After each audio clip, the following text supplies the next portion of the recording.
언제 축구를 시작하게 됐어요? 저는 초등학교 4학년 때 처음 시작했는데 그때는 필드 플레이였어요. 원래 센터포워드로 시작을 했다가 거기가 되게 시골 학교였거든요. 거기가 이제 창단을 하는 팀이었는데 이제 클럽 축구에서 감독님 보시다가 빠르고 이제 큰 놈이 하나 있으니까 야 너 축구 해볼래? 해서 해보겠다고 해서 시작된 거죠. 그렇게 해서 시작을 했는데 아버지가 이제 다른 쪽으로 발령이 나시면서 지역을 이동을 했는데 거기가 축구부가 없었던 거예요. 운동을 하고 싶으니까 거기 있는 운동부를 찾아봤더니 육상이랑 배드민턴부가 있더라고요. 빨 뛰어가서 멀리 뛰는 거 있잖아요. 그 다음에 투포환 봤더니 이제 배드민턴도 순발 운동이고 육상은 제가 점프를 많이 했고 던지기도 많이 했잖아요. 그래서 다른 쪽으로 아버지가 또 발령이 나셨는데 거기가 전국에서 제일 잘하는 축구부가 있어요? 초등학교에서 1등인 학교가 있는 거예요. 그래서 운동신경이 좋으셨네. 네, 좀 그랬던 것 같아요. 운동신경이. 거기 갔는데 애들이 너무 잘하는 거예요. 시골 학교에 있다가 전국 최고 학교 가니까 나는 선수도 아닌 거죠.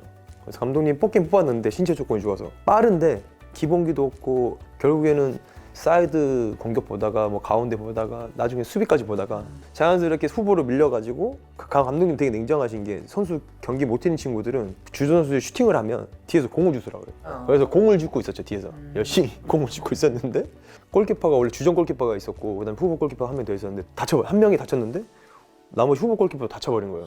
그래서 시합을 나갔는데 한 2주밖에 안 남았는데 골키퍼가 없으니까 뒤에서 이제 볼 줍고 있는 친구들을 부른 거예요. 야 골키퍼 해볼 사람. 경기 나가고 싶으니까 제가 하겠습니다. 그래서 손 든 거죠. 아 그럼 그때 그렇게 된 거예요? 그때 시작된 거예요. 5학년 여름 좀 되기 전에. 이게 약간 운명처럼 뭔가 다 이렇게 흘러가네요 진짜.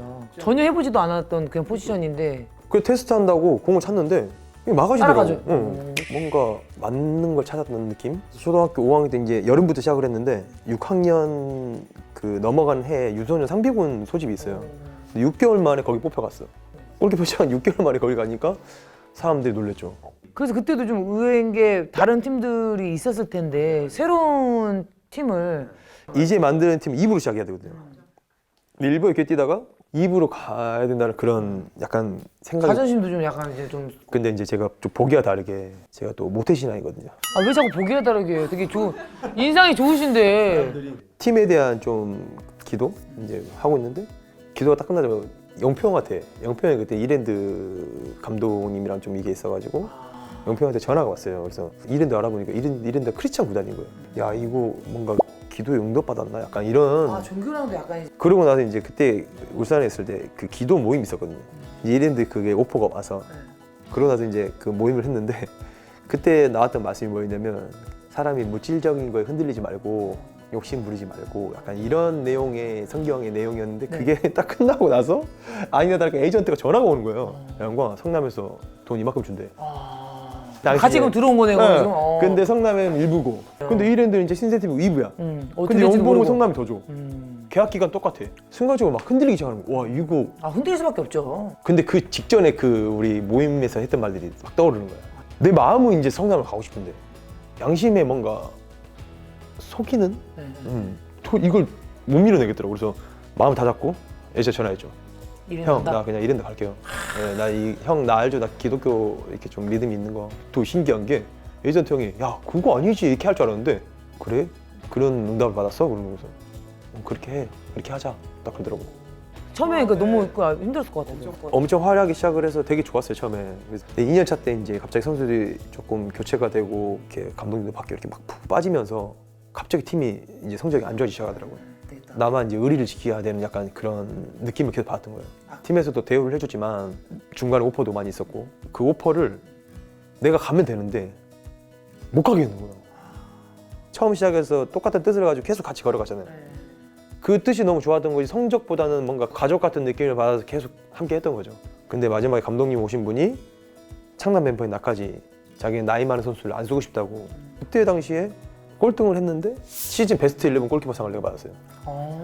꼴찌팀에서 골키퍼 상 받고 그리고 정경기 출장상 받고 팀 꼴등 너무 민망해갖고. 아니 근데 왜 민망해요? 근데 본인이 잘해가지고 어쨌든 받은 건 상인데 개인 상인데 그게. 골키퍼가 돋보일 수밖에 없는 공이 너무 많이 와버리니까 비기면은 무조건 MVP인 거야. 근데 그런 부분들을 새로 오신 감독님은 이제 아예 안 보고 무조건 나이만 보시더라고. 그래서 나는 이게 구단의 입장도 분명히 이해가 가고 감독님 입장도 이해가 가지만 이제 마음속으로는 뭔가 구단이 나를 잡아주길 바랬죠. 나도 의리를 지켰고 막 그랬었으니까. 그러고 나서 그러면 이제 그쪽 가신 거 성남 은퇴할 나이가 좀 가까워지기도 했었고 그래서 나와서 이제 운동을 하고 있었죠. 내 팀을 찾으면서 나 되게 서러웠던 적이 있다. 인조구장에 운동을 하러 갔어요. 근데 이제 하고 있는데 아저씨가 막 나가라고 하는 거야. 공용으로 쓰는 거 아닌가 싶어가지고 아저씨 왜 나가라고 하세요? 그랬더니 아 여기 그 빌려서 쓰는 거라는 거예요. 아 그러면 제가 빌렸을 때 아 지금 예약이 돼갖고 안 된다는 거예요. 옆에 테니스장이 보이더라고요. 근데 테니스장이 또 맨땅이야. 옛날 우리 고등학교 때까지 맨땅에 있었으니까 다시 어차피 나 지금 은퇴할 시기이고 다시 도전해야 되는 시기인데 그래 맨땅에서 운동하면 뭐 어때? 그래가지고 맨땅에서 막 다이빙 뜨고 막 다 까지고 막 피나고 막 하는데 막 아니 선수 때 정말 이게 뭐 굴곡이 많으셨다. 잘 나가다가도 뭔가 하나 또 하면서 또 바뀌시고 그래서 연락이 온 거예요 그러면? 2차 해외 전지훈련 끝날 때까지 연락이 거의 없더라고. 그래서 야 나이 많으면 진짜 하겠는가? 실력적으로 안 보고 나이만 보나? 약간 그래서 이제 그만하자 마음 먹고 이제 그 친구랑 이제 아미노에 대해서 연구를 하고 아미노 이제 사업을 해보자. 갑자기 마지막에 이제 마지막 훈련 가기 전에 연락이 온 거야. 그러니까 지금 남일이 형, 김남일 이런 거 좀 도와줘라. 형이 돈 이렇게 많이 못 주는데 좀 도와줘라. 딱 해서 만약에 남일 형이 원래 말 레이키했으면은 그만할게요 했을 수도 있어요. 형 돈 안 받아도 돼요. 그냥 갈게요. 그 돈을 안 받으신 거예요? 저 처음에 갔을 때 아마 놀라실걸요? 백치 임했어요 처음에. 백치 임하고 알아서 그냥 달라고? 알아달라 하고 그냥 최저 연봉 달라. 그러니까 연봉을 안 줄 수는 없고 그래서 최저 주긴 연봉. 해야 되니까. 네, 그래서 2,400인가? 아 정말요? 네. 잊혀지지 않는 경기가 있어요. 605경기. 와 근데 이게 저는 아시아 챔피언스리그 우승을 했었거든요. 울산에 있을 때 아시아 프로팀 중에 챔피언이 된 거잖아요. 그때도 너무 진짜 나는 모든 걸 다 가진 느낌이었거든요. 근데 그래서 그때가 나는 가장 좋은 기분이라고 생각을 항상 그렇게 생각하고 있었는데 강등권에서 살아남았을 때 그거 아시아 챔피언 우승했을 때도 안 울었거든요. 강등권에 살아남았는데 울음이 나는 거예요. 그건 또 다른 기분일 것 같은데. 완전 다른 강등권. 기분이에요. 너무 다른 기분. 그러니까 근데 우리 그 배구도 그 강등은 지금 없어요. 우리는 그 프로에는 강등은 없는데 해외는 이제 그게 있거든요. 장난 아니죠. 강남 근데 해외 강등권 시합하는 데 있잖아. PT기 정도가 아니고 그만큼 거의 피튀기는 그 경기가 어. 없어. 난리나 진짜. 심지어 전반에 지고 나왔는데 비교도 떨어지는 상황인 거예요. 무조건 이겨야 되는 거네. 무조건 2대1 역전을 해야 돼. 기억에 남는 또 네, 경기가. 가장 기억에 남는 경기 중 하나가 돼버린 거예요. 왜냐면 그때 그 살아남았을 때 그 기분은 와, 그 우승했을 때 기분보다 더 좋더라고요. 뭔가 아시아 챔피언스 우승했을 때보다 그때 기분이 더 기억이 많이 남아요. 이제 방송하면서 먹을 수 있는 게 치킨. 닭요리를 제일 좋아하거든. 아, 우리 맨날 먹었던 거 뭐지? 우리 그거 치킨? 아 깐부. 아, 깐부 맛있죠. 깐부 맛있어 깐부가. 깐부에 식스팩 있거든, 식스팩. 그거 먹어야 돼. 아니 그리고 팬분들을 많이 생각하시는 것 같더라고. 보니까 많이 챙기시는 것 같은데. 저는 예전에 팬들하고 좀 이렇게 언쟁 한 번 있었던 사건이 있었어가지고 이제 공개적으로 사과를 했죠. 죄송하다고. 그때부터 이제 팬들에 대한 잘해야겠다. 왜냐면 팬들이 없으면 사실 프로스포츠가 아니잖아요. 그쵸. 팬분들이 와주고 경기장에 꽉 채워주고 그런 와중에 경기를 하는 게 프로잖아요. 그쵸. 근데 그거를 감사할 줄 알고 고마워할 줄 알고 그런 마음을 가져야 되는데 그냥 막연히 그냥 우리가 잘하니까 보러 오겠지. 당연하게 돼버리면 그렇게 생각하면 거죠. 절대 안 돼요. 그러면은 서로 공존할 수가 없어요. 그래서 한번 또 크게 경험을 하고 나면 좀 성숙해지잖아요. 네. 그래서 어떤 생각을 했냐면 축구 은퇴할 때 그래도 팬들이 좋아해준 선수, 안티팬이 없는 선수로 남고 싶었어요. 뭐 잘하고 못하고를 떠나서. 그렇죠. 그러면은 그 앞으로의 그런 방향이 지도자 쪽은 관심은 없으세요? 아직까지는 없는 것 같아요. 하게 되면 골키퍼 코치보다는 이제 지금 유소년 친구들을 조금 더 기술적도 기술적이지만 정신적인 것도 왜냐면 프로팀에서 느낀 게 요즘 친구들이 기술적인 부분들 진짜 많이 올라와 있어요. 그런 교육 시스템도 많이 발전했는데 정신적인 게 조금 부족한 친구들이 많이 보이는 것 같아서 어린 친구들한테 좀 정신적인 것도 좀 많이 심어주고 하면 조금 더 축구하는 데서 좀 더 오래 길게 더 높은 곳으로 갈 수 있지 않을까 싶어가지고 그래도 아예 생각이 없으신 건 아니네. 그러면 유소년 쪽으로. 쪽으로만. 그 골키퍼 코치보다는 전체적으로 할 수 있는. 지도 쪽이나 축구 쪽은 관심이 없으신 줄 알았는데 또 그래도 또 관심이 이게 축구에 대한 있으시- 애정이 있으니까. 그러니까 관심도 네. 저도 똑같아요. 저도 배구 쪽 이제 뭐 은퇴하면은 안 하고 싶은데 뭐 멀어지고 싶긴 한데 멀어지고 싶. 맞아, 진짜 이런 생각은 다 할 거야. 왜 편하잖아 오히려 멀어지면 나는 편하거든. 근데 또 이게 멀어지기에 또 그래요. 이게 아무래도 이때까지 했던 게 그거기 때문에 관심이 또 가고 열정이 있고. 근데 또 이제 또 코치는 싫으시고 또 감독을 또 하고 싶다고 하시니까. 저를 코치로 써줄 사람이 없을 것 같아가지고. 없죠. 그러니까 그게 뭐 때문인가? 아무래도 이제 그 나라 문화 같은 것도 있고 그 필드 플레이어들도 이제 감독 자리도 이제 자리가 많은 게 아니잖아요. 근데 골키퍼까지 가다면서 그 자리를 같이 해버리면 사실 영역 침범이라고 생각할 수 있는 부분도 있고 그래요? 아무래도 그렇게 생각할 수 있잖아요. 있잖아요. 제가 생각했을 때 맞다는 건 아니고 그런 게 좀 있지 않을까. 근데 만약에 진짜 레전드 선수들인 뭐 병지 형님이랑 운재 형님이 그런 길로 갔다 그러면 자연스럽게 따라갈 수 있는 길이 생길 텐데 어찌 보면 그렇게 커리어 있는 선수들이 어찌 보면 그거를 안 하는 이유도 다 있는 거겠죠. 그러니까 골키퍼 출신의 감독 외국 감독들은 간혹 있어요. 외국도 근데 거의 없는 것 같아. 근데 사실 골키퍼들 되게 잘 봐요. 이거는 알아야 돼요. 개인적인 거는 뭐 다 다를 수 있지만 그러니까 전체적인 틀을 보는 건 아마 골키퍼들이 되게 잘 봐요.